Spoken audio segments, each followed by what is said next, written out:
చేస్తారు, చాలా మంది ఉన్నారు. వాళ్ళంతా సాలరీ బేసెసా, సెటిల్మెంట్ బేసెసా? ఏమన్నా స్టార్ట్ చేసినప్పుడే తీసుకుంటారు అంతే. అన్న, హైదరాబాద్ లో ఒక ఊరు నుంచి వచ్చి డిగ్రీ పీజీలు చేసి ఒక ఊరు నుంచి వచ్చిన ఒక యువకులు ఒక 20-25 వేల రూపాయల ఉద్యోగం హైదరాబాద్లో సంపాదించాలంటే చాలా కష్టమవుతుంది.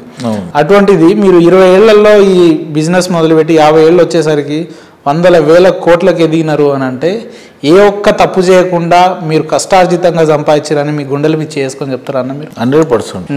ఒక డీల్ చేసి ఏదో కెమెరా ముందు మాట్లాడాలని ఓపెన్ మాట్లాడుతున్నా. కష్టంగా ఎవరు రారు. ఒక మనిషి పొజిషన్, ఒక మనిషి ధైర్యం, ఇవన్నీ పని అన్ని కలిసి రావాలి. ఉట్టే పైసా ఒక డీలింగ్ కాగానే రాదు. మనిషి పేరుంటే ఎదురు మనిషి భయపడాలి. ఒక 4 ఉండాలి దాంట్లో. ఓకే, ఎవరికి పడతాను పైసా కమాల్సి. నేను హైదరాబాద్ లో వచ్చి ల్యాండ్ కొని అమ్ముతా అంటే పైసా కమాంచలేరు ఎవరు తరం కాదు అది. భార్య భర్తలు కొట్లాడినా, ఇంట్లో అన్నదమ్ములు కొట్లాడినా కేసులు నా దగ్గరికి ఎందుకు వస్తాయి? నా మాట వింటారు. బెదిరించో ఏదో చేసి మళ్ళీ కలుపుతాను నేను భార్య భర్తలను. అంటే ఆబ్వియస్లీ బెదిరిస్తారు, బెదిరింపు అంతే. మరి ఇప్పుడు పోలీసు వాళ్ళైనా కొడతారు. మనం బెదిరించి ఒక ఫ్యామిలీని కలుపుతున్నామంటే గ్రేటే కదా. దానికన్నా మించింది ఏముంటది? డబ్బులు ల్యాండ్ కొన్నాము, ఇవాళ 50 లక్షలకు కొన్నాము అనుకో, 1.5 కోటి వస్తుంది. దానికి 1 కోటి రూపాయలకు కొన్నాము, దాని ఏమో 3 కోట్లు ఎక్కువ వస్తాయి. అన్న, నాకు సిటీ అవుట్స్కట్ లో ఒక 2 ఎకరాల పొలం నేను ఒక ఫేక్ రిజిస్ట్రేషన్ చేయించుకొని మీ దగ్గరికి వస్తే అవతల బెదిరించి ఆ ల్యాండ్ దాంట్లో రాను. ఎవరికి డాక్యుమెంట్స్ ఉన్నాయి 2 తెప్పించుకుంటాను. ఓకే, ఇక్కడ న్యాయమంటే నువ్వు ఫోర్జరీ డాక్యుమెంట్ అయితే దగ్గర రాను. అవి ఫోర్జరీ అని మీకు ఎట్లా తెలుస్తుంది? తెలిసిపోతుంది ఆటోమేటిక్. నీకు ఆన్లైన్ లో కొడితే నీకు ఫోర్జరీ డాక్యుమెంట్ ఆటోమేటిక్ తెలిసిపోతుంది. ఆ డేట్ అవన్నీ చూస్తే నీకు ఒరిజినల్ డాక్యుమెంట్, ఫోర్జరీ డాక్యుమెంట్ తెలిసిపోతుంది కదా. దానికి చాలా జమీనాస్పం వరకు ఉంటుంది అన్న. ఇంత ఈ రెవెన్యూ వ్యవస్థని, ఇప్పుడు ల్యాండ్ విషయం అని అంటే చాలా పెద్ద తలకాయ నొప్పి. ఈ రెవెన్యూ వ్యవస్థని, పోలీస్ వ్యవస్థని, అన్ని డిపార్ట్మెంట్లని మీరు మేనేజ్ చేసి ముందుకెళ్తున్నారంటే మీరు విద్యాపరంగా కూడా పెద్దగా ఏం చదువుకోలేదు, 10th పాస్ అంటున్నారు.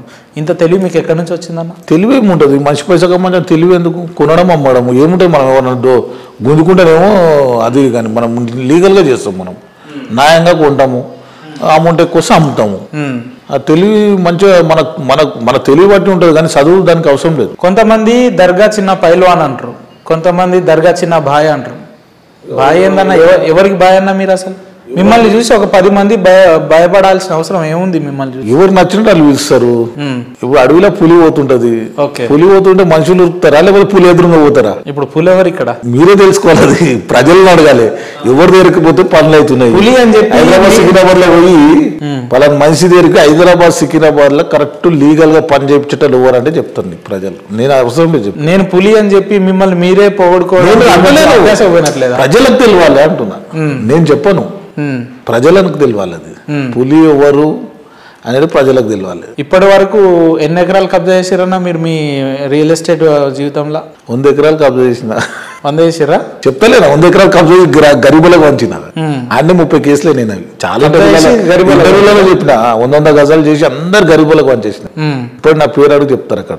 ఎందుకు మిమ్మల్ని కబ్జా చేసుడు ఎందుకు, గరీబులకు మళ్ళీ వంచుడు ఎందుకు? అంటే అది ముస్లిం కబ్జా చేసుకోవాలనుకోరు ఆ ల్యాండ్ మొత్తం. చేయాలనుకుంటే నేను దిగేసి వాళ్ళ ఫైట్ చేసేసి అంత ఇది గరీబులకు చెందాలి. ఇది గవర్నమెంట్ ల్యాండ్, అది ముస్లింది కాదు, అది గవర్నమెంట్ ల్యాండ్. గరీబులకు చెందాలి. లేని వాళ్ళు, వాళ్ళకు ఇల్లు లేని వాళ్ళు చాలా మంది, ఇల్లు లేని వాళ్ళకి అందరికి ఇచ్చినాం. అప్పుడు మీరు ప్రభుత్వానికి వ్యతిరేకంగా ప్రభుత్వ భూములన్నీ తీసుకొని గరీబులకు వంచితే, ప్రభుత్వమైనా ఎవరైనా గరీబులకు ఇస్తారు. ఇప్పుడు ఇస్తలేరా డబుల్ బెడ్రూమ్? ప్రజలకి గవర్నమెంట్ చేసే పనే నేను చేసిన, అంతే. ఆపోజిట్ తోడు లేకపోతే వేరే వాళ్ళు చేయలు వెళ్ళిపోతుండే.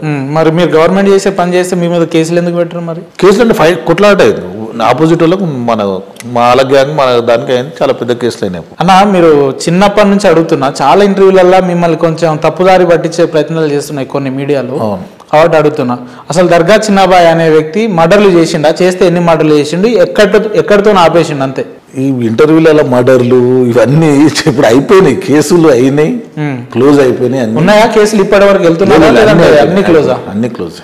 చిన్న చాక్లెట్ల మంచి ప్లాన్కి పేరు వస్తుందా? లేకపోతే ఇంట్లో కూర్చొని రోజు మీకు దగ్గర సమస్యల పేరు మీద ఎన్ని వందల మందిని కలుస్తుంటారన్న మీరు? చాలా మంది వస్తూనే ఉంటారు. పొద్దున్న సాయంత్రం వరకు నేను లేనని చాలా మంది వచ్చేళ్ళు. తిరుపతి పొద్దున్న మార్నింగ్ వచ్చిన రోజు వస్తూనే ఉన్నారు వచ్చినప్పటి నుంచి.